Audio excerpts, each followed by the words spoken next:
You're a Jedi.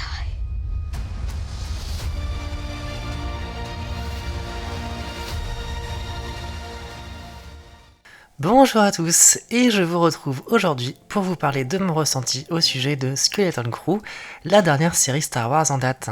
Je l'ai découverte il y a environ un mois au terme d'un dimanche très ennuyeux qui m'avait fait me perdre finalement sur Disney+.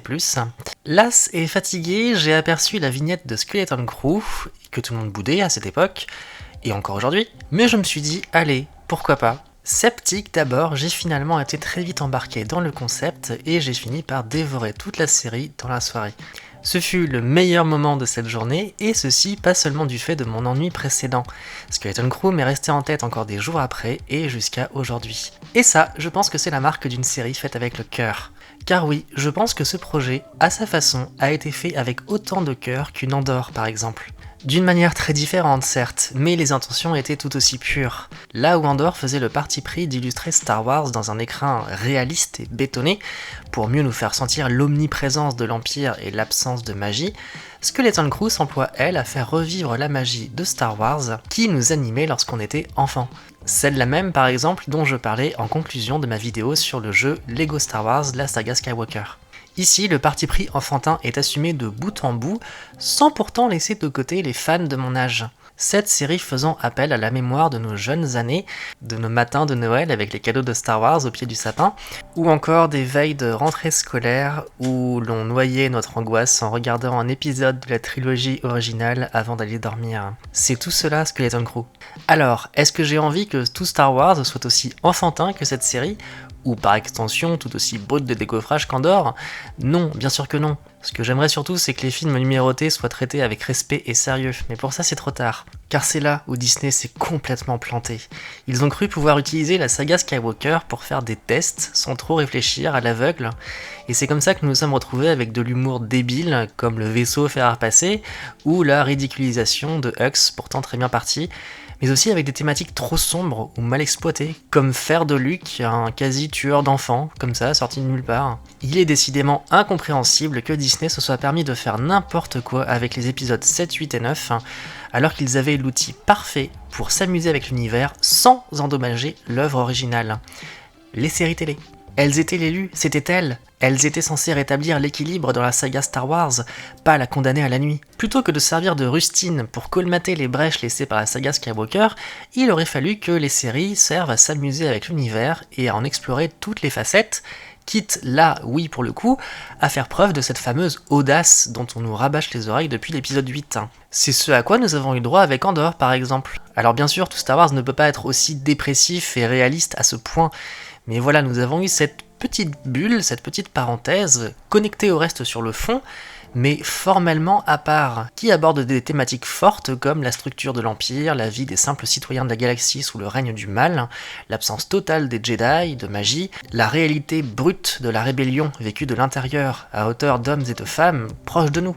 Le coup de force est sublime, et Andor restera à jamais l'une des plus belles œuvres produites en lien avec l'univers de Lucas.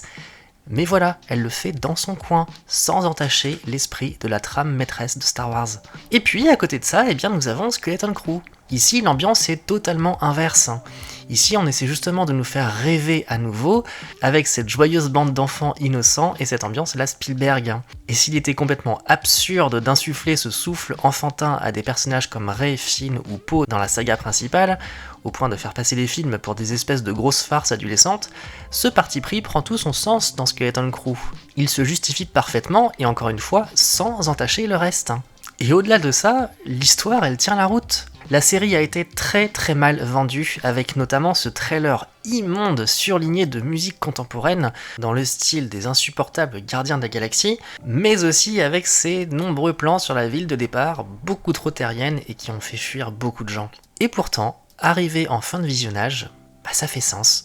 Rassurez-vous, je ne spoilerai rien ici, mais les développements scénaristiques apportés au fil de l'aventure justifient les bizarreries anachroniques aperçues en début de série, et on finit par comprendre et même accepter l'existence cohérente de cette planète dans l'univers de Star Wars. À côté de ça, les enfants sont juste adorables comme tous les petits bouts de chou, sans être casse-pieds. Jude Law est à la fois très amusant et mystérieux, et son arc nuancé et plus mature qu'en apparence permettra aux parents de s'investir dans l'histoire. Quant à la quête principale, elle a du sens et un réel intérêt pour les protagonistes, sans compter quelques très beaux moments d'émotion. J'ai notamment été très touché par une certaine scène de réparation, disons, qui m'a mise les larmes aux yeux. Et si j'étais conquise bien avant ça, c'est là je crois que j'ai véritablement compris et surtout accepté que j'aimais ce que j'étais en train de regarder. En tant qu'adulte, mais aussi en tant qu'ex-enfant fan de Star Wars, et puis aussi en tant que peut-être future tante ou maman, qui sait. Un peu comme pour Andor en son temps, Skeleton Crew finira par être réhabilité, j'en suis persuadé, et ça deviendra un classique à regarder avec nos bouts de chou. Parce qu'après les échecs du Holiday Special ou des films sur les Ewoks, pourtant sortis à l'époque de la sacro-sainte trilogie originale, donc bien avant Disney, petit rappel pour les haters, Star Wars possède enfin une œuvre pour les enfants réussie. Qui plus est, et c'est là un miracle étant donné la période dans laquelle on vit et les errances des studios à ce sujet, cette série ne tombe pas dans le wokisme.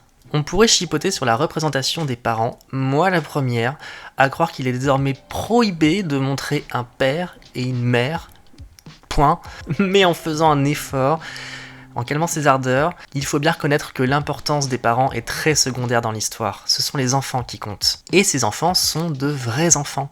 Ils ne sont pas là pour se faire les porte-voix des théories fumeuses du wokisme exacerbé, ils sont juste des enfants.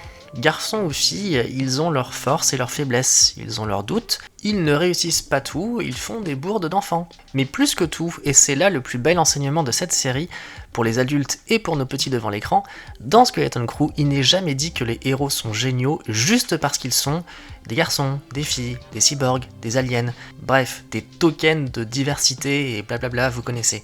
Non, au contraire, ce sont justement les différences qui les éloignaient en début d'aventure, et c'est à force d'être confrontés au réel, aux épreuves, aux joies et aux douleurs, bref, au vécu, qu'ils finissent par se comprendre, se faire confiance, s'aimer et s'entraider. Pas parce qu'ils sont de tel ou tel genre, de telle ou telle communauté, mais parce qu'ils sont des êtres vivants et qu'ils vivent des expériences et des émotions humaines ensemble. Mieux encore, leur chemin n'est pas tout tracé et certains changent même d'avis sur leur perception du monde et de leurs rêves en arrivant en bout d'aventure. Skeleton Crew apprend aux enfants non pas à être en opposition les uns contre les autres, non pas à revendiquer leurs droits ou quoi que ce soit, ni à être des adultes avant l'heure, non, elle apprend que la vie n'est pas simple, dangereuse, mais aussi pleine de richesses, d'imprévus, et que ce ne sont pas leurs postures individualistes qui les sauveront, mais l'entente avec les autres, sans jamais oublier qu'on peut parfois être trahi, et que rien n'est toujours tout blanc ou tout noir. Bref, Skeleton Crew apprend l'amitié. En somme, l'inverse total de tout ce que nous vendent les mouvements wokistes, qui, au bout du compte, au bout de leur folie, ont fini paradoxalement par recréer des communautés antagonistes qu'on avait réussi à effacer, voire de nouvelles formes de ségrégation. Bref, vous l'avez compris, contre toute attente, j'ai aimé Skeleton Crew. Cette série, comme Andor, représente ce que j'aurais aimé voir en série Star Wars après le rachat de Disney. Plutôt que de racler les fonds de tiroir pour épuiser jusqu'à l'écœurement toutes les dernières zones de mystère de la saga Skywalker, il aurait fallu conserver ce qui faisait la force de la licence du temps de Lucas.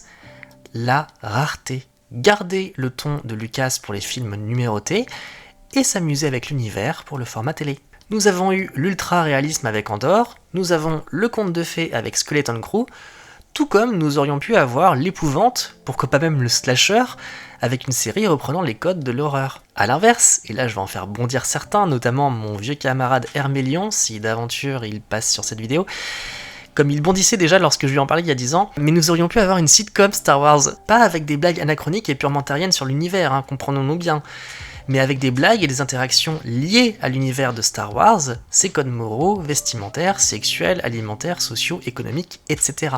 Plutôt que de créer le malaise dans Solo par exemple, avec Lando qui apparemment aurait des relations sexuelles avec un robot, mettre ça dans une sitcom et s'amuser avec le concept. Vous voyez un peu l'idée ? Sacrée forme d'audace, non ? Sacré défi à relever pour les auteurs de comédie qui s'y colleraient, vous ne trouvez pas ? Allez, j'arrête de vous troller, mais est-ce que c'était vraiment du troll ? En résumé, j'aurais adoré avoir ces petites parenthèses, sombres ou lumineuses, plus ou moins détachées des films, permettant aux fans de respirer un peu, de vivre d'autres émotions, sans jamais entacher la saga principale, en sécurité dans son espace très codé. Bien, je m'arrête là, je pense que vous avez compris mon propos désormais, et je ne tiens pas à aller plus loin afin de vous laisser la surprise. Toujours est-il que si vous voulez un moment de détente devant Star Wars, redécouvrir vos émotions d'enfance sans craindre de pester contre une éventuelle trahison de la saga Skywalker, et mieux encore si vous avez des enfants, je ne peux que vous conseiller d'aller préparer les chocolats chauds, de vous enfoncer dans vos canapés, couler sous un gros plaid, et de partir à l'aventure avec la Skeleton Crew. Sur ce, que la force soit avec vous, et à bientôt. Salut!